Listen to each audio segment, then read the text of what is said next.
This guy doesn't know what he's talking about. In nearly every episode, he messes up something. Pictures of the wrong species, poor geography, and he can't even keep his measurements straight. To top it all off, he keeps promising more shows, but obviously has a personal issue with creationists since that's all he ever talks about. Is this guy ever going to finally put himself out of his own misery by giving up this show? I had to investigate.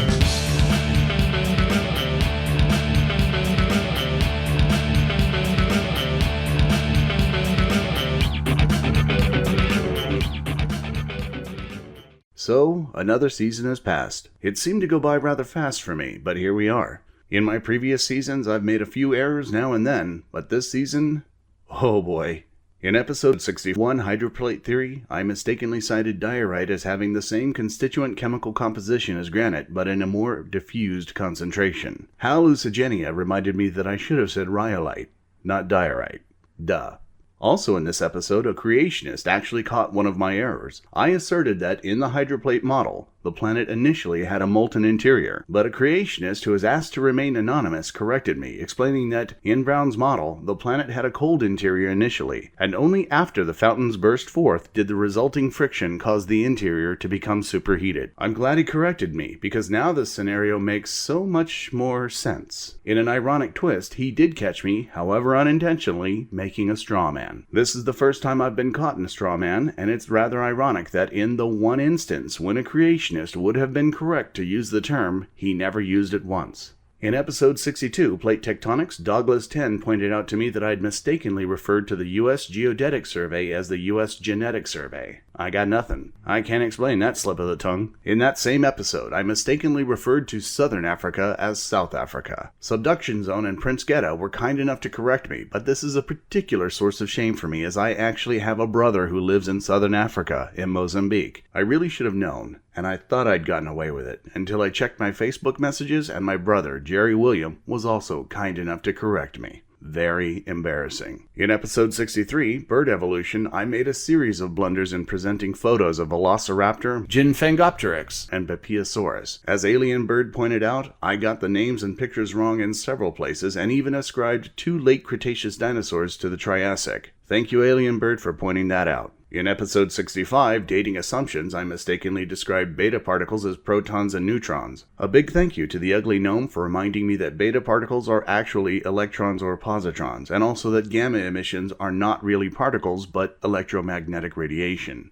Silly me. Also, Rationale Mine caught me saying radionucleotides rather than radionuclides. I don't know why I did that. In episode 67, Bombardier Beetle, Dutch Liam 84 noticed that I had stated that a few suborders of beetles have secretion ducts when I should have said subfamilies.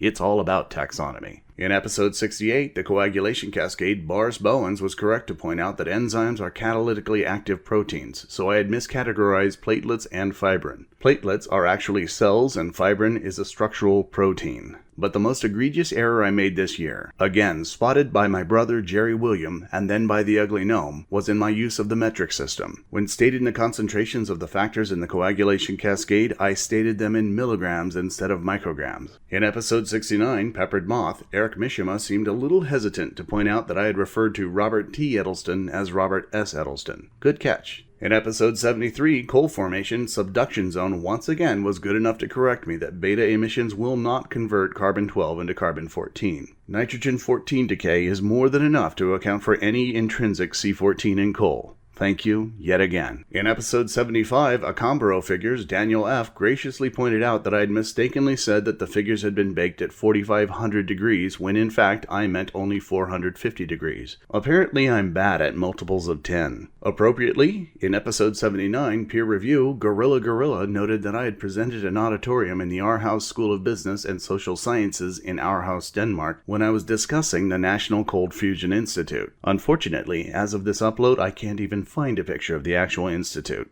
To everyone who scrutinizes my episodes, whether right or wrong, whether creationist or otherwise, thank you. This is the kind of nitpicking I've come to expect, respect, and challenge you to do more of. I must be masochistic. Now that another 20 episodes are done, I'm about to take another hiatus. I'll be returning on October 26th. In the meantime, I found a few channels you've got to check out. First is Jackson Weed.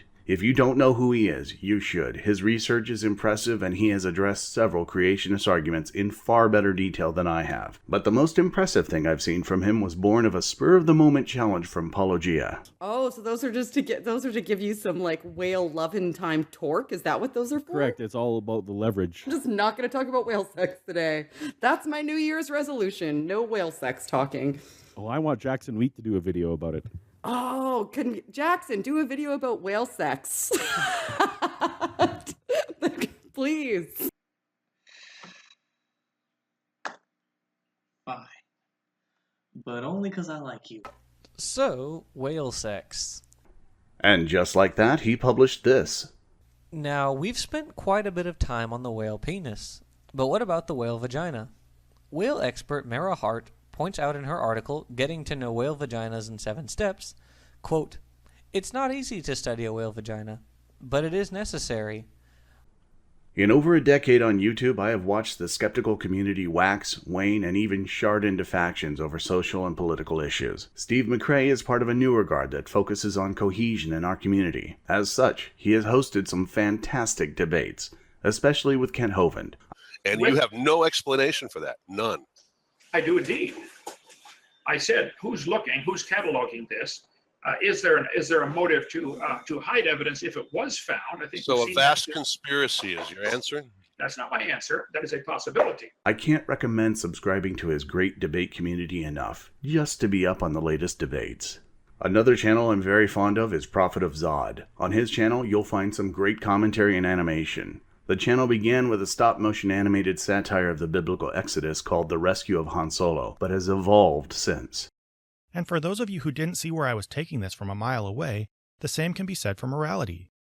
Like rocket science, the meaningful study of morality will uncover many objective, verifiable truths about the consequences of various actions, and we can use our understanding of these consequences to make rules that will both help us form a cohesive society and promote the safety and well-being of as many people as possible.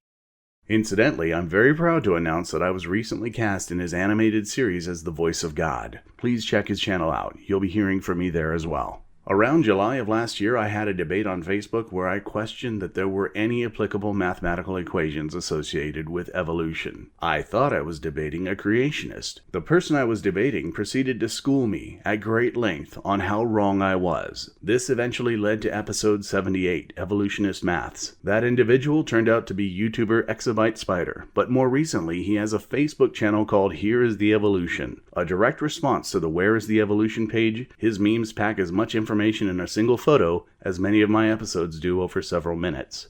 If you have scientific questions that need to be answered in real time, I can't recommend this next channel enough. Scientist Mel produces very informative videos, but the impressive part is that many, if not all of them, are live, with you, the audience, able to ask questions. Let's talk about the shape of the Earth. It's an oblate spheroid. It looks round to us.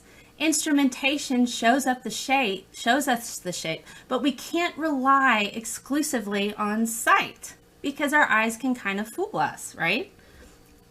The Earth looks round because it spins.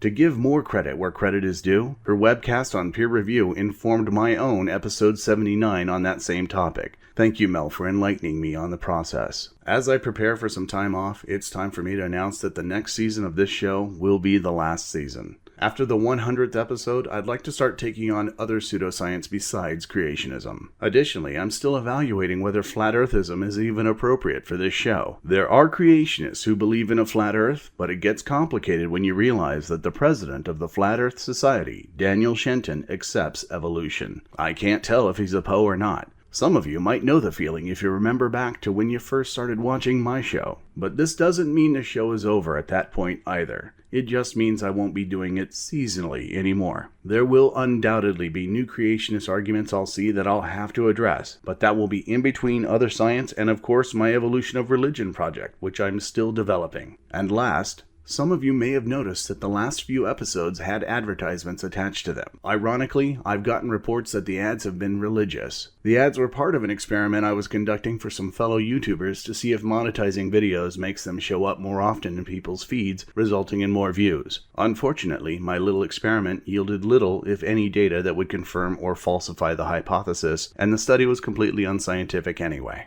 So, No more ads on these episodes. Again, I have to thank you all for what I feel is my best season yet. Your suggestions and critique have made all the difference. They are a significant example of how creationism taught me real science. If there's a creationist argument you think I should investigate, please comment below. It may become the basis for a future episode. In the meantime, subscribe and make sure you don't miss it.